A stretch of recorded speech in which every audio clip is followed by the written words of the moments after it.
Party સાથે સંકળાયેલા છો ને વિવિધ શું આપના રાજકારણ ઇતિહાસ રહ્યો છે? લગભગ હું 1972ની અંદર ધોરણ 9માં અભ્યાસ કરતો હતો. એ વખતે જનસંઘનો દીવો, એ વખતે ચિહ્ન દીવો હતું જનસંઘનું. રમેશભાઈ મોહનભાઈ પટેલ એડવોકેટ એ જનસંઘનો દીવો લઈને આવેલા, ત્યારે અમે એમની પાછળ ફરતા અને એમણે અમને જનસંઘની ટોપીને પહેરાયેલું. ત્યારથી મને એક રંગ લાગી ગયો રાજકારણનો. એ પછી 1981માં હું તાલુકા પંચાયત લડ્યો. તાલુકા પંચાયતમાં હું જીત્યો અને 1985માં વિધાનસભા પણ લડ્યો.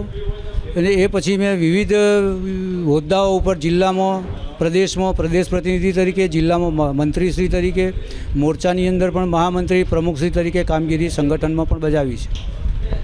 ખાસ કરીને એવા કયા કામો છે આપની કરવાની જે અપેક્ષા છે કે કરશનભાઈ સોલંકીના સમયમાં શું વિકાસ અટકી ગયો હતો તેવી વાત સામે આવી છે, તો હવે શું કેવા કાર્યો ધારાસભ્ય બનશો તો કરશો? કરશનભાઈ સાહેબ પૂરેપૂરી ખંતથી કામ કરતા હતા, પરંતુ એમના મૃત્યુ પછી જે કામો અધૂરા રહ્યા, જ્યાં કંઈ રોડ છે, રસ્તા છે, પાણીના છે કે એવા બીજા કોઈ પણ પ્રશ્નો હશે તો એનો અમે ઝડપથી ઉકેલ લાવવા માટેનો પ્રયત્ન કરીશું. પરિણામ તો ભાજપની જીત જ થવાની છે, એમાં કોઈ બેમત નથી અને જંગી લીડથી અમે ભાજપ જીતશે એવી મને પૂરેપૂરી આશા છે.